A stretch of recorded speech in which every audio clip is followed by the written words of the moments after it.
Le développement démographique, climatique, voire technologique, n'est pas sans conséquence sur le développement de la foi chrétienne dans le monde. Par exemple, la population grandit fortement en Inde, qui est aujourd'hui le pays le plus peuplé devant la Chine, mais également en Afrique. On voit arriver une jeunesse désabusée, qui en a marre des conflits religieux des parents, qui cherche surtout la paix et le développement personnel. Cela passe par la recherche de biens matériels, de voyages et aussi le refuge dans des mondes imaginaires, technologiques.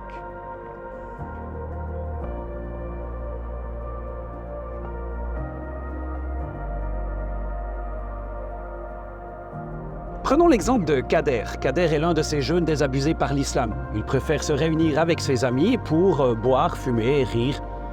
Mais un soir, alors qu'il y a trop de bruit et l'alcool aidant, il préfère sortir sur la plage pour se calmer un peu.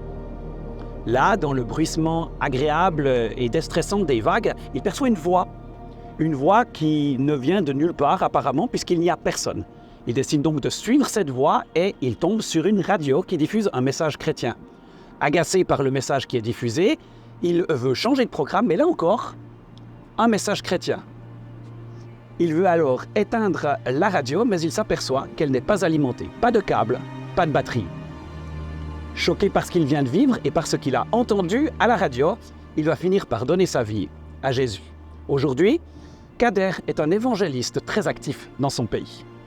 Une bonne partie de la jeunesse désire partir dans des pays où ils auront plus de potentiel de développement personnel et professionnel.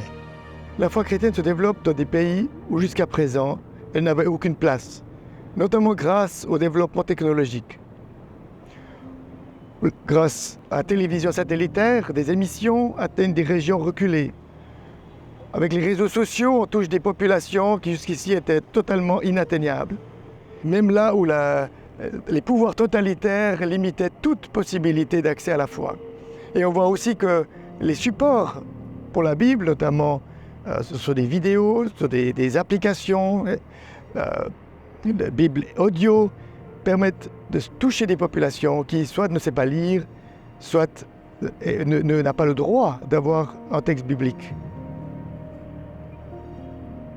Le développement le plus incroyable, c'est de voir comment Dieu lui-même agit de façon totalement anodine et imprévisible, notamment sans aucune intervention humaine.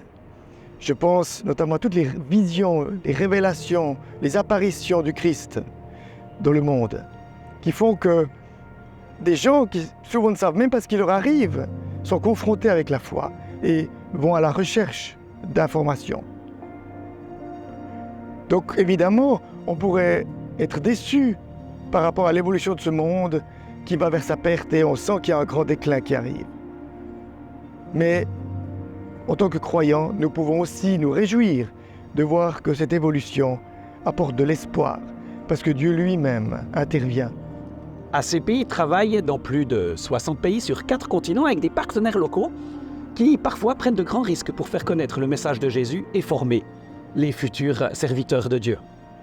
ACPI travaille de façon spécifique là où les chrétiens sont persécutés et où les besoins matériels et spirituels se manifestent.